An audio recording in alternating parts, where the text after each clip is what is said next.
Hola, muy buenas tardes, bienvenidos a una edición más de Notivisión. Es un gusto estar con ustedes. Vamos a iniciar inmediato con el detalle de las informaciones. Y es que dejar la corona de Adviento encendida fue la causa de un pequeño incendio este mediodía en la capilla de Santa Cecilia de San Marcos de Tarrazú.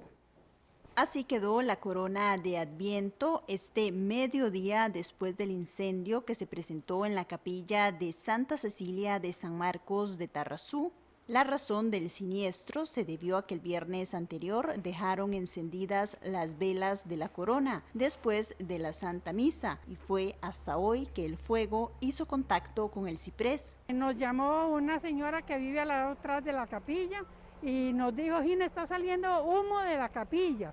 Entonces yo pasé por mi vecina rápido y nos vinimos a abrir y porque me dijeron, es en el salón de la catequesis. Yo me fui directamente para atrás, abrimos y ahí no, yo me fijé en el monte atrás y no. Cuando vinimos a abrir aquí y no se veía el de humo, no se veía nada. Era la corona de Adviento que seguro quedó prendida. Como los candelabros son gruesos, entonces duraron, ¿verdad? Ya hoy llegó al ciprés y eso fue lo que, gracias a Dios, lo único que se quemó fue la corona. Hay mucho humo dentro de la capilla, pero ya están los bomberos, gracias a Dios, haciendo lo que ellos tienen que hacer. Todos nos vinimos para afuera, pero fue un susto muy grande y un dolor en el corazón. Afortunadamente, el incendio no afectó ninguna estructura de la capilla, pero sí alertó a más de un vecino que percibió salir humo del templo, por lo cual de inmediato se comunicaron con las autoridades de emergencia. Fuimos desplazados a atender fuego en estructura, propiamente en la capilla del barrio Santa Cecilia de San Marcos de Tarrazú. Al llegar al lugar, lo que ubicamos es una gran cantidad de humo. Logramos hacer acceso, ¿verdad?, dentro de las instalaciones, y ubicamos que hubo problemas de fuego en la corona de Adviento y en la estructura que sostiene la misma. Procedimos a retirar la corona a la parte exterior e iniciamos un proceso de ventilación con un dispositivo que lo que permite es desplazar gran cantidad de humo hacia la parte fuera de la estructura. No hay daños materiales ni estructurales en la capilla y prácticamente en este momento la situación está bajo control.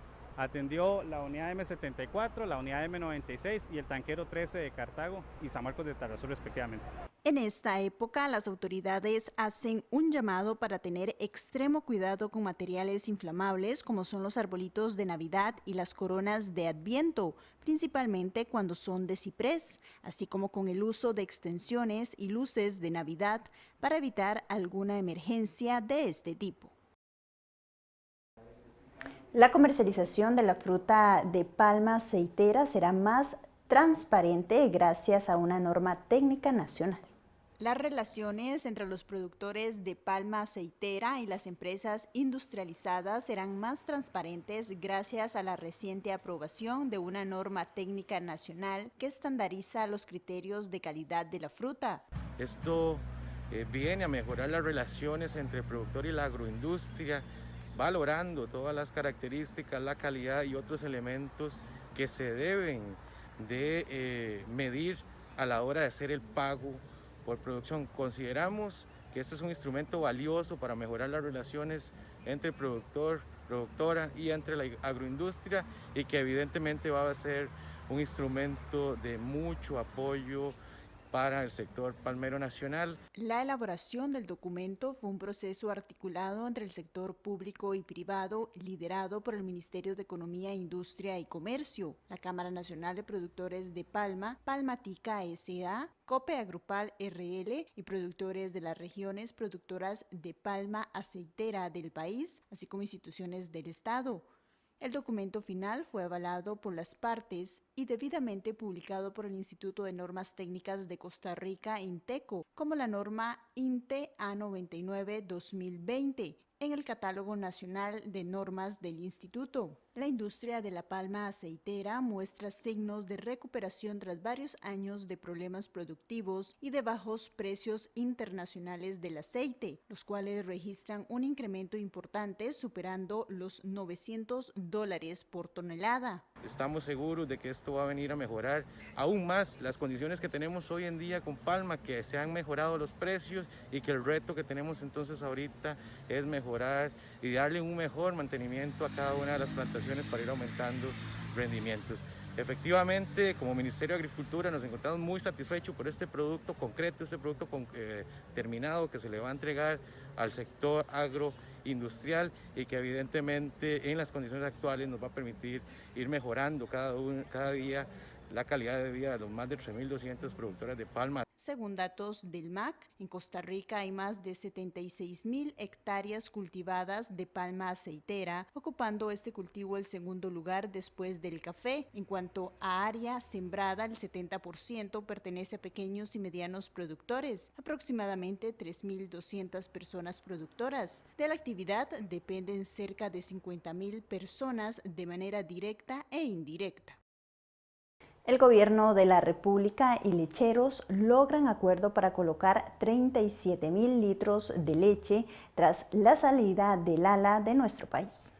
Luego de varias reuniones y de analizar diferentes opciones, el viernes el gobierno, la Cámara Nacional de Productores de Leche y Copeleche anunciaron que 5 empresas recibirán más de 37.000 litros de leche que 70 pequeños productores de las zonas de occidente y norte del país producen y que estaban en riesgo tras el cierre de operaciones de la transnacional Lala. El Consejo Nacional de Producción adquirirá un porcentaje importante del producto por medio del programa de abastecimiento institucional PAI, el cual será transformado por 5 industrias que se han solidarizado en este esfuerzo común para solucionar la problemática de las personas productoras.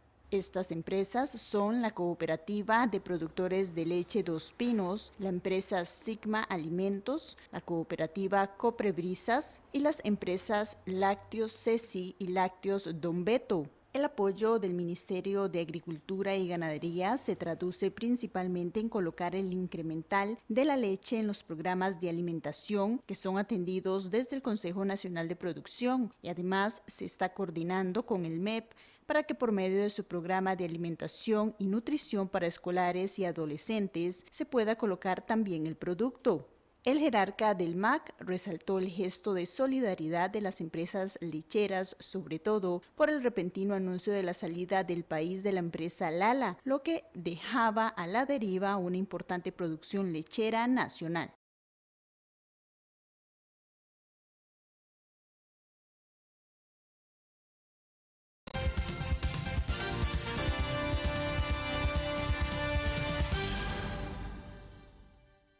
Invitamos a varios alumnos a realizar un examen especial. ¿Qué haces para pagarte la matrícula? ¿Cómo ha cambiado desde la pandemia? ¿Estudias con todas tus fuerzas a pesar del cansancio?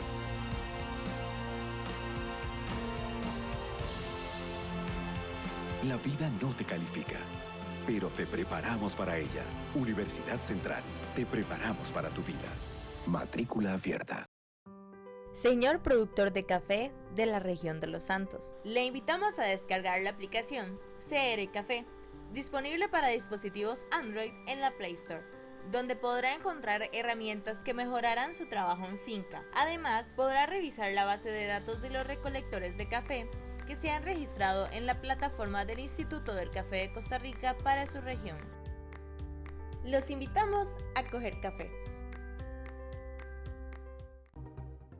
La producción sostenible requiere de la investigación y desarrollo de nuevos productos que contribuyan a mejorar la productividad de los cultivos.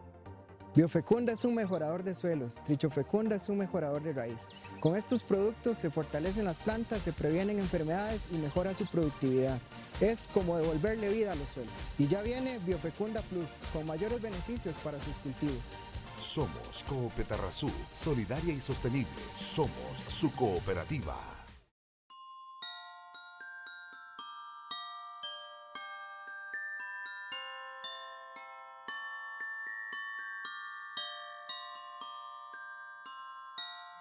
En esta Navidad hay muchas razones para estar unidos. Nuestra familia. Las comidas de esta época. Los regalos. Nuestras tradiciones. El amor. Y un abrazo virtual a pesar de la distancia. Vivamos con esperanza en esta Navidad. Y compartamos lo mejor de cada uno.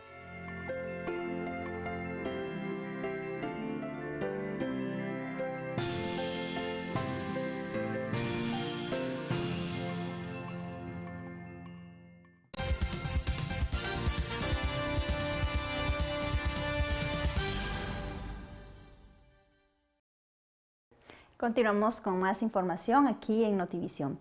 39% de las construcciones de nuestro país no cuentan con permiso de construcción municipal.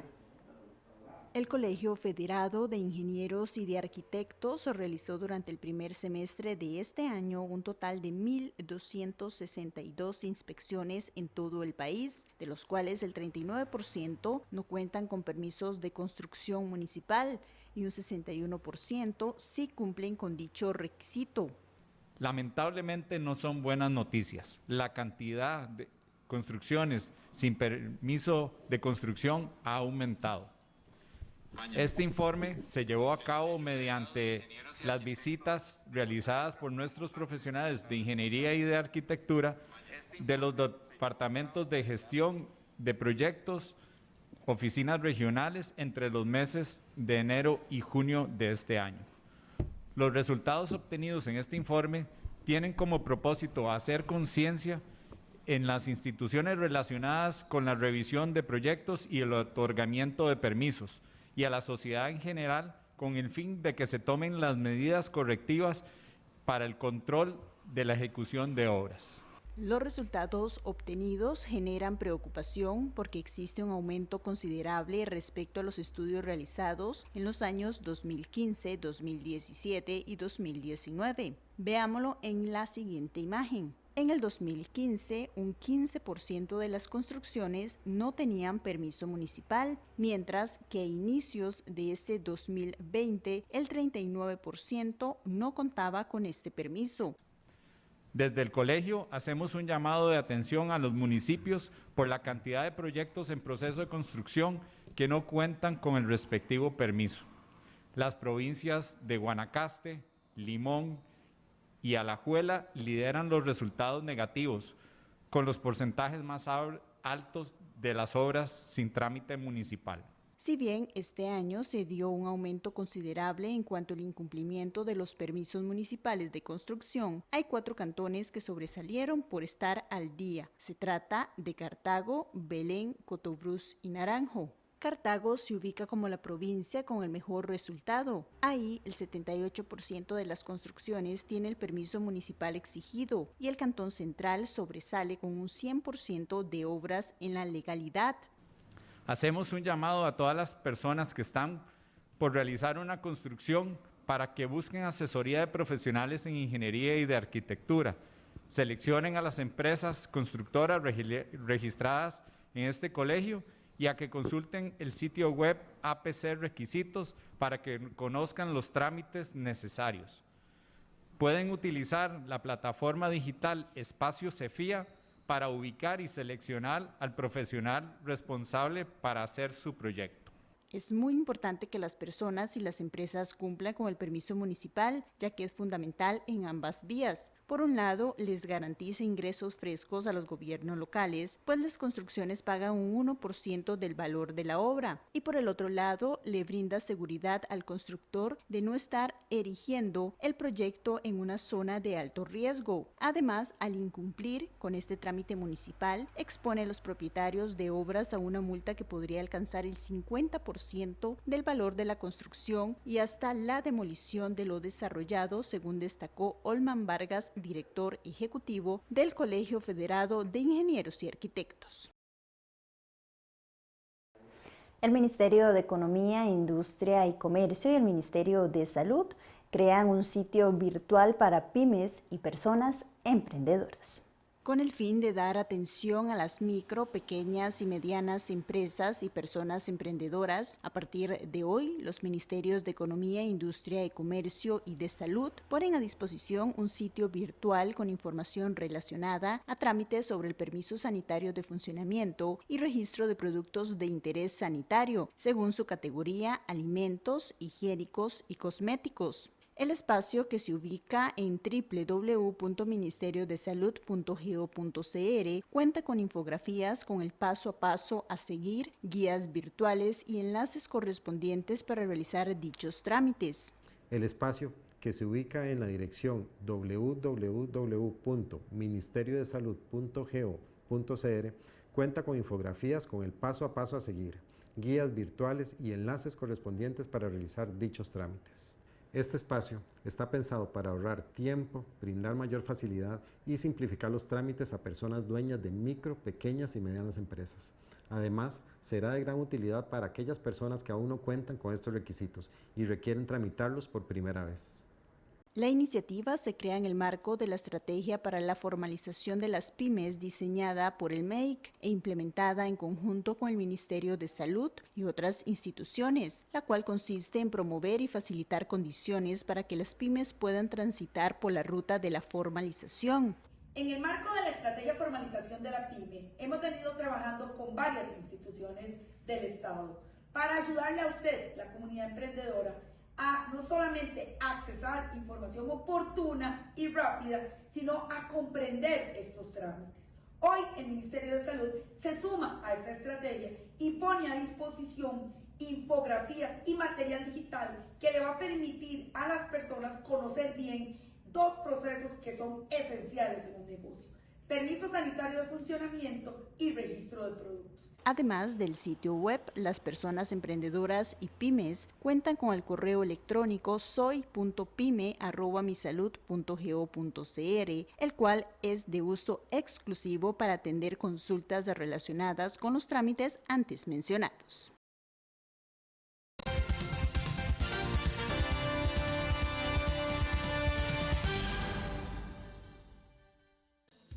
¿Desea cambiar su paquete de televisión por cable o aumentar su servicio de internet? En Cable Santos queremos facilitar sus trámites.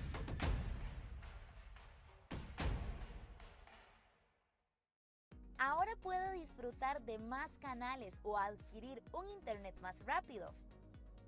Envíenos un correo electrónico a infocomunicaciones@coopesantos.com con la siguiente información: nombre y número del suscriptor. Adjunte una fotografía legible por ambos lados de su cédula o pasaporte vigente. Y recuerde anotar su número telefónico. Si el correo pertenece a una persona que no es el titular del servicio, debe adjuntar una autorización con la firma del suscriptor. En Cable Santos queremos facilitar sus trámites. Contáctenos al WhatsApp 8392 2525. Juntos podemos.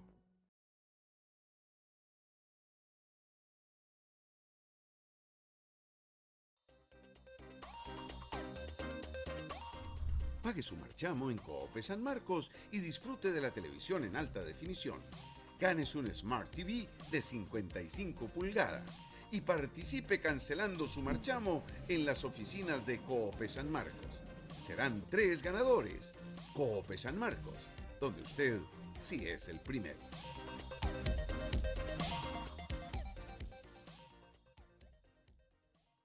Cuando vivís en un país así, es natural que nos nazca cuidarlo, que nos importe tanto conservar nuestra tierra como a nuestra gente. Así que turistea porque amás este país, porque extrañabas el frío de la montaña, ir a la playa o un simple ¡qué! ¡Pura vida! Porque en este momento no hay un mejor lugar para estar que Costa Rica. Turistea porque te hace feliz, pero sobre todo, turistea por Costa Rica. Entre todos, cuidémonos juntos. Ingresa a vamosaturistear.com.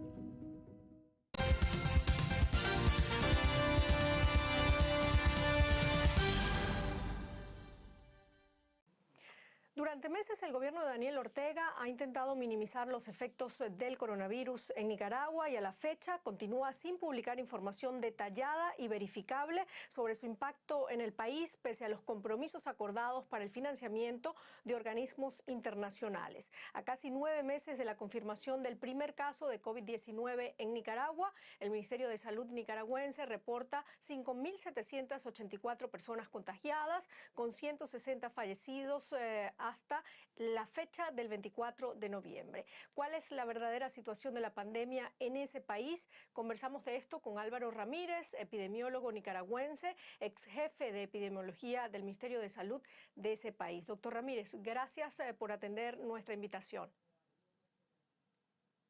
Muchas gracias, Silvia, por la invitación y espero contribuir con información útil para que podamos entender lo que está pasando en Nicaragua, que es bastante difícil de entender de todas maneras. Así es, doctor Ramírez. Las cifras oficiales no concuerdan con las ofrecidas por ONGs y centros de salud en Nicaragua. Según el monitoreo independiente del Observatorio Ciudadano COVID-19, el número de muertos supera las 6.000 personas y los contagios ascienden a más de 11.000. ¿Cuál es la situación de la pandemia realmente en Nicaragua? Bueno, la situación de la pandemia es bastante incierta, para serte honesto. Los datos del observatorio son los datos que más se aproximan a la realidad que se está viviendo en Nicaragua y el gobierno, por alguna razón aún desconocida, decidió no atender esta emergencia sanitaria y hacer caso omiso. Lo más probable es por todas las implicaciones económicas que esto pudo haber significado. Si empezaban a declarar una emergencia nacional, el gobierno tendría que tomar medidas para protección al banco, protección a la microempresa, medidas para apoyar a la empresa informal y cubrir los gastos médicos de las personas que fueran afectadas por COVID. Y estas implicaciones serían catastróficas en un gobierno que está sufriendo una recesión muy grande y un golpe económico muy grande desde que se iniciaron los conflictos de abril del 18.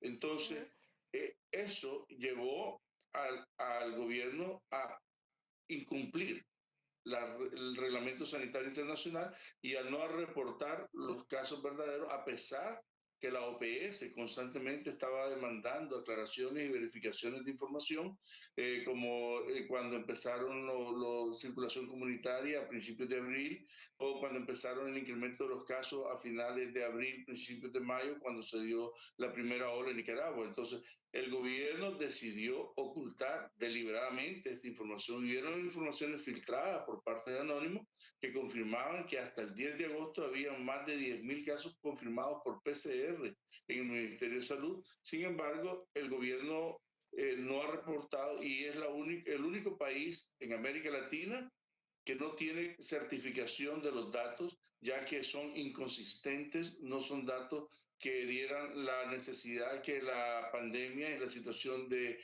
emergencia internacional de salud pública requiere. Entonces, esos serán semanales, sin precisión de edades, sexo, sin precisión de localización de los casos. Y esto lleva a que Nicaragua todavía es el único país en los informes internacionales de la Universidad de Johns Hopkins que no tiene casos reportados de exámenes de COVID. Está en blanco en toda América. Entonces, es una situación realmente desastrosa y irresponsable de lo que significaría el manejo de una pandemia tan seria y que está impactando al bolsillo de los nicaragüenses. Claro. Doctor Ramírez, el gobierno de Ortega, como usted lo dijo, no declaró ninguna emergencia sanitaria por la pandemia ni orientó la suspensión o cierre de actividades. Por el contrario, el presidente Ortega se pronunció en contra de la campaña Quédate en casa. ¿No era necesario tomar medidas urgentes al comienzo de esta pandemia? ¿Por qué cree usted que el gobierno actuó de esa manera? Precisamente porque, primero, una minimización del problema. En varios países, ciertos grupos de izquierda empezaron a hacer hasta celebraciones de bienvenida al COVID y minimizar el impacto que el COVID iba a tener en términos de mortalidad para mostrar que un gobierno eficiente, que un gobierno que está manejando la situación, pero realmente maneja la situación a ciegas sin entregar información propia. Entonces, las implicaciones económicas es una de las razones que nosotros podríamos asumir y luego irresponsabilidad de salud pública, ya que está incumpliendo con el Reglamento Sanitario Internacional en el cual Nicaragua es signatario de él desde el 2007 y no está reportando a la OPS a pesar de la insistencia. Solamente hicieron algunos anuncios públicos hasta que el BID aprobó 43 millones de dólares para apoyo en el caso de la pandemia y entonces empezaron a hacer algunas campañas claras y abiertas de prevención, pero hasta el momento la gente se percató del maltrato y de la mala calidad de servicios hospitalarios. ¿Y qué hizo para mediados de junio? Se retiraron a sus casas. Los nicaragüenses están enfrentando la pandemia desde sus casas, cubriendo los costos, comprando los tanques de oxígeno, pagando los médicos, comprando la medicina en la farmacia privada, ya que el gobierno no está protegiendo al nicaragüense. Y luego estaban las diferencias de atención y calidad de atención entre los que eran partidarios de gobierno y los que no eran partidarios de gobierno, que no recibían ningún beneficio ni atención en los hospitales. ¿Se ha agravado entonces la situación tras el paso de los huracanes ETA, Lota, en Nicaragua? Ciertamente debería estar agravada la situación. Hay reportes diarios, los hospitales están recibiendo casos, hay gente que está llegando a morir a las emergencias con COVID y diariamente está muriendo gente en los hospitales por COVID, y esto es una situación que solamente refleja la inconsistencia en el manejo del COVID, y mucha gente que está muriendo en sus casas o que deciden no atender a los servicios sanitarios ya que no prestan las condiciones, y sobre todo si hay comisarios políticos en cada centro hospitalario y cada centro de salud, los cuales detectan quiénes son azul y blanco y quiénes son partidarios, y ahí se hace diferenciación en la calidad de servicio que se presta a la ciudadanía.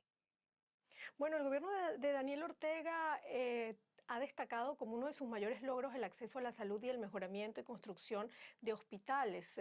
¿Usted qué opina? ¿Cómo están esos hospitales hoy en día y qué tan preparados están para atender a los enfermos allá en Nicaragua? Bueno, el punto es que se han hecho mejoras, y hospitales que eran centros de salud con cama, los convirtieron en hospitales primarios, y luego algunos hospitales nuevos que reemplazaron hospitales viejos que estaban cayendo, como el Hospital Belespay. Y luego la empresa privada ha construido bastantes hospitales, y el servicio de asegurados también ha hecho algunos hospitales, pero el problema no es hacer la construcción, el problema es tener el personal.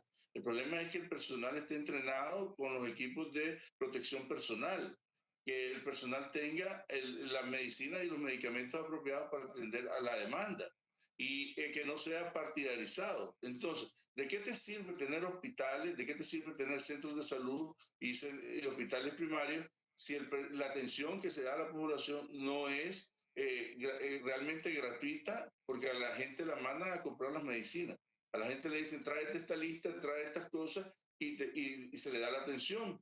Y los medicamentos priorizados para gente partidaria del gobierno. Entonces, no nos sirven los edificios. Lo que queremos es una política sanitaria que realmente beneficie a todos los nicaragüenses, independientemente de su color político y de su credo religioso, para poder recibir la atención apropiada. Entonces, si el presupuesto del gobierno, que se ha reducido significativamente, ¿ya? Entonces, no tiene capacidad para atender la demanda, ¿de qué te sirven los hospitales? Entonces, es una falsa realidad, el típico populismo de instituciones y construcciones que no llega a beneficiar a la población. Bueno, y ¿cuáles serían las consecuencias de ese populismo que usted está diciendo? ¿Podríamos decir que se acerca una segunda ola de la enfermedad en Nicaragua? Está sucediendo una segunda ola de la enfermedad en Nicaragua. Ya está, en este momento los casos se han incrementado casi desde finales de noviembre, y hay mayor número de casos, incluso en los hospitales privados de Managua, en el Alemán, se ha reportado un incremento sensible del número de casos. Lo que no existe es información disponible. Lo que no existe, incluso el sistema de vigilancia del Observatorio Ciudadano, después de 9 meses, se ha agotado, se ha debilitado un poco para recolectar los datos, y se están haciendo esfuerzos para que a nivel comunitario también se nos estén reportando datos en el observatorio, porque la realidad se está viviendo en las casas, se está viviendo en los barrios, ya no más en los centros de salud y hospitales. Ahí solo llegan los graves, llegan los que ya no tienen soluciones en sus casas y que van a necesitar una hospitalización en las unidades de cuidado intensivo o de intubación, y muchas veces ya llegan muy tarde y llegan solo a morir a las emergencias de los hospitales. Entonces, ¿cuál va a ser el impacto? Sí, ¿cuál va a ser el impacto? El impacto fundamentalmente va a ser a las familias nicaragüenses que pierden sus familiares, que tienen que cubrir los costos de la atención, y luego el gobierno pues no pierde nada, porque el gobierno primero no hizo ningún plan de beneficio a las empresas privadas, con lo cual si el gobierno siendo parte del engranaje económico y ellos cobran la energía eléctrica, ellos cobran el agua potable, todo el servicio bancario está a disposición de ellos, entonces ellos han protegido de que sus ingresos no se afecten por la emergencia sanitaria y que puede ser una de las principales razones por la cual el COVID no se declaró una emergencia sanitaria en Nicaragua. Doctor, ¿y qué medidas se pueden tomar para que, por ejemplo, ahora que vienen las fiestas navideñas, no sigan aumentando esos casos de contagio para frenar un poco la emergencia? Bueno, el primero es levantar la conciencia de que el problema está ahí, que el problema existe, que no ha terminado, que el COVID no se ha ido de Nicaragua y que, por ejemplo, ahorita se crean muchas expectativas en torno a la vacuna y cómo se va a manejar la vacuna. Pero aquí lo importante es reforzar los mensajes de prevención, del uso de la mascarilla, del lavado de manos, del distanciamiento social, de evitar las grandes aglomeraciones, pero que el gobierno, en aras de restaurar la economía, que es su prioridad, y no el estado de salud de la población, está llamando a la gente a salir a las calles, a andar en los bares, a hacer todo tipo de celebraciones, para que realmente el problema económico, que es donde ellos están más empapados y más interesados, se restaure y dar la apariencia de normalidad en el país y que el COVID está bajo control. Entonces, la población tiene que entender que el COVID no se ha finalizado y que el COVID va a seguir circulando en el país y que realmente son las medidas de prevención lo único que pueden evitar las complicaciones que puede dar alguna persona que sea vulnerable a complicaciones de COVID. Doctor, usted habló de la vacuna. La Organización Panamericana de la Salud anunció que 10 países de América Latina y el Caribe van a recibir esa vacuna contra la COVID-19 sin pagar, entre ellos está Nicaragua. ¿Se sabe ya cómo será repartida la vacuna y para cuándo podrán los nicaragüenses contar con ella? Bueno, eso no hay información, al igual es parte de la estrategia de desinformación que el gobierno maneja constantemente y el gobierno desde la OPS ha recibido también los kits para hacer las pruebas de PCR, las cuales no han sido manejadas abiertamente para la detección comunitaria, para el sistema de vigilancia comunitario, ha sido restringida a ciertos centros de salud, ciertos hospitales para realizar los PCR, no está disponible en todo el territorio y muchas de las PCR disponibles que se han recibido como nación se están usando para el cobro en los aeropuertos y en las salidas terrestres para hacerse el PCR a $150. Entonces, todo este tipo de situaciones el gobierno trata de hacer comercio, trata de sacar ganancias. Entonces, ¿cómo el gobierno va a utilizar las vacunas donadas del OPS? Va a ser un interrogante muy grande, si lo va a integrar dentro del Programa Nacional de Inmunizaciones o si lo va a hacer parte de un sistema de cobro privado. Además, recordemos que ellos están tratando de hacer la asociación con la vacuna soviética, con la vacuna rusa, para comercializarla en toda Latinoamérica, ya que es una vacuna que es más manejable que la Pfizer, requiere menos condiciones de almacenamiento y se puede distribuir más fácilmente y es parte de un virus atenuado, que es una vacuna que va a requerir menos logística. Entonces, ¿qué va a pasar con esto y cómo el gobierno va a decidir? Yo casi apostaría de que será basado en decisiones políticas de beneficio político y no en un programa nacional que vaya a beneficiar al pueblo, que es lo que ha estado pasando hasta ahora. O sea, yo creo que el gobierno va a continuar con su política primero de no información y de no distribución equitativa de los bienes donados para el pueblo nicaragüense. Doctor Ramírez, muchísimas gracias por este análisis de la situación de Nicaragua con la COVID-19. Muchas gracias y bueno, un saludo.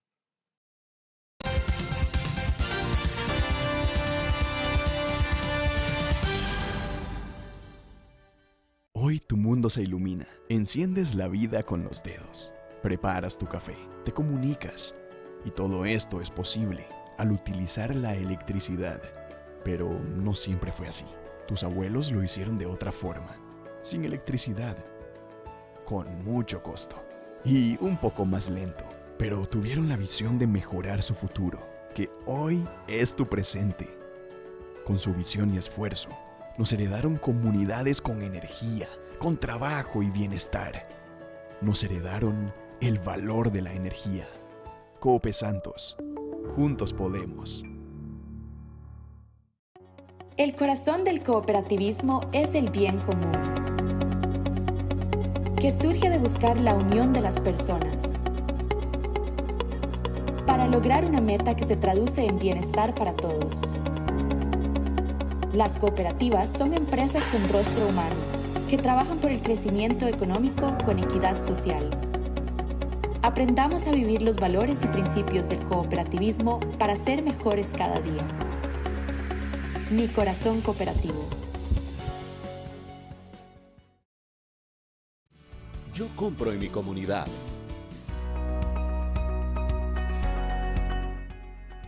Hola, soy el Dr. Diego Maroto del Centro Médico Terranoa. Nosotros somos una empresa PYME prestadora de servicios de salud en la zona de Los Santos, de San Marcos de Tarrazú, con poco más de 3 años de existencia. Y contamos con la cartera más amplia de servicios especializados en la zona. Ofrecemos medicina general, nutrición, psicología, medicina paliativa y control del dolor, ginecología y obstetricia, perinatología, pediatría, dermatología, otorrinolaringología, endocrinología, cardiología, urología, gastroenterología, medicina estética y servicio de ultrasonidos, lo que representa más de 100 servicios entre todas las especialidades. Para nosotros será un gusto atenderle cuando lo necesite. Estamos para servirle.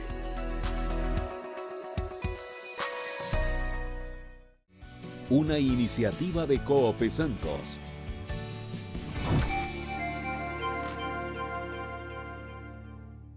El orgullo de mis abuelos que sembraron la semilla, la alegría de mi pueblo, con su aroma y su sabor. Dicen que sabe su historia, sabe que sabe su fruto. Dicen que sabe sus notas, sabe que sabe mejor el café Quetzal.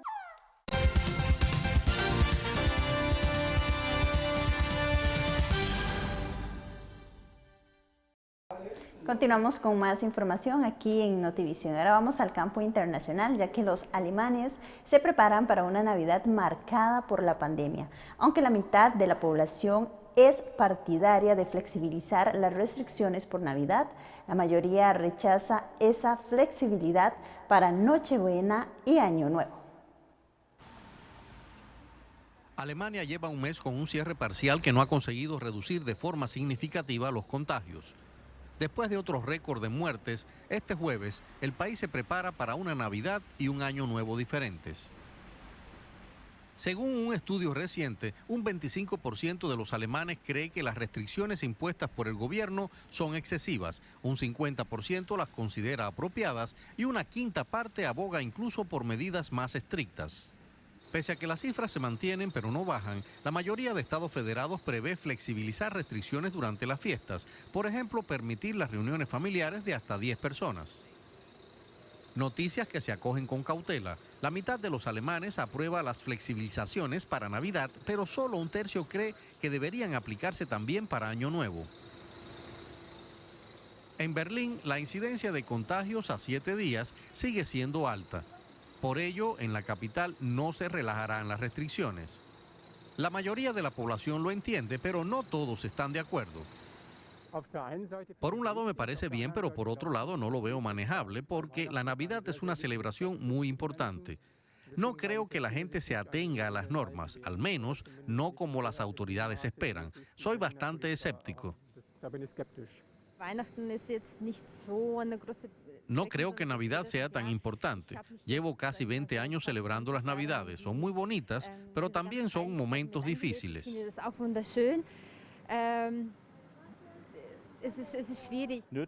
Probablemente sea necesario, pero será difícil de poner en práctica. Lo dice el nombre, es una celebración familiar y 5 personas es poco para una familia. Es posible que la vacuna llegue pronto, pero por ahora el invierno largo y duro que vaticinaba Merkel parece estar cumpliéndose. El proyecto Alimenta la Solidaridad da de comer a 25,000 niños, pero sus cuentas han sido congeladas y sus fundadores tienen orden de detención. Hace un año, el embajador de Alemania en Venezuela, Daniel Krina, hacía entrega de donativos para la organización Alimenta la Solidaridad. Hoy, el futuro de esta red de comedores en zonas populares es incierto. El proyecto da de comer a 25,000 niños en 239 comedores a nivel nacional. Pero recientemente sus sedes fueron allanadas, sus cuentas congeladas y sus fundadores tienen orden de detención. Para Yasmín Pacheco, esto podría significar el fin del comedor que coordina desde hace un año en el barrio Pinto Salinas de Caracas. No queremos, estamos un poco nerviosas porque no queremos que paralicen el comedor. La organización estaba iniciando además proyectos de empoderamiento financiero para personas de bajos recursos. Este pudo haber sido el motivo del congelamiento de sus cuentas bancarias, que ahora pone en riesgo su misión principal de combatir la desnutrición en Venezuela. En los niños sí hemos visto avance, que por lo menos han venido niños muy de bajo peso y me he dado cuenta que lo hemos medido, lo hemos tallado y por lo menos sí, por lo menos han subido de peso y han estado muy bien. Los comedores también han contribuido a alimentar a estas familias en medio de la pandemia, por lo cual los proveedores se esfuerzan por mantener las operaciones. Por lo menos en la pandemia, como uno no puede casi salir, entonces uno viene y busca el alimento del niño. Y uno, claro, uno también se resuelve en la casa para uno. Pero ya yo sé que yo tengo el alimento del niño ya en mis manos, pues. Por la pandemia también me ha beneficiado mucho acá porque sigue el comedor igualito trabajando. Esta comunidad también se beneficia de las cajas de asistencia alimentaria que entrega el Estado, pero Alimenta la Solidaridad completa la dieta de muchos con los alimentos que ofrecen. Gracias, muchas gracias. Lo que pasa es que la comunidad depende totalmente de las cajas CLAP. Como yo les comentaba, las cajas CLAP nos traen proteína. Y aquí todos los días, de lunes a viernes, se le da la proteína, carbohidratos y vegetales a los niños. La cantidad justa que necesitan, ni más ni menos. No existe mucha información sobre las causas de los procesos judiciales contra la organización, pero los voluntarios no descartan que tengan motivaciones políticas. Las elecciones del domingo, tras las que Maduro recupera el poder legislativo, incrementan la incertidumbre sobre su futuro. Los comedores de Alimenta la Solidaridad asisten a comunidades como esta en medio de una pandemia, cuando ha aumentado la crisis humanitaria compleja en Venezuela. Según un informe del Programa de Alimentación de la FAO, la subalimentación en el país ha aumentado en un 30%. Mientras en varias grandes ciudades de Estados Unidos continúan las clases en línea, Nueva York volvió a abrir las escuelas. Los autobuses escolares vuelven a la Gran Manzana. Unos 190,000 menores regresarán a las aulas esta semana, siempre y cuando cuenten con la aprobación de sus padres. Los escolares deberán presentar una carta de consentimiento para ser sometidos a pruebas periódicas de coronavirus. El plan es testear cada semana al 20% del alumnado. Las autoridades creen que con ello podrán mantener controlados los focos de contagio pese a la alta cifra de casos en la ciudad. En realidad, debido a la pandemia, prefiero que mi hijo no vaya a la escuela. Pero tienes que ir con la corriente. Hay que sacar lo mejor de cada situación, como ocurre en este caso con la vuelta de los chicos a la escuela. Tengo que trabajar desde casa y si mis hijos están conmigo, eso me dificulta mucho las cosas. Creo que tratar de mantener abiertas las escuelas es lo más adecuado. Eso sí, teniendo en cuenta todas las medidas de seguridad. El alcalde Bill de Blasio había anunciado que las escuelas permanecerían cerradas si el porcentaje de test positivos de coronavirus en la ciudad superaba el 3%. Actualmente la tasa casi dobla esa cifra, rondando el 5%. Pero finalmente el político desechó ese parámetro, citando nuevos estudios que demuestran que entre los niños se producen menos contagios. No obstante, reabrir las escuelas en medio de un nuevo pico de la pandemia sigue siendo una apuesta arriesgada. La semana pasada murieron 15.000 personas de COVID-19 en Estados Unidos, la cifra más alta desde abril. Las autoridades sanitarias advierten que se avecinan tiempos aún más duros. Si no disminuyen los contagios, la situación podría ser sombría a mediados de enero. La mayoría de los distritos de las grandes ciudades mantienen la enseñanza en línea, pero observan atentos este paso dado por Nueva York.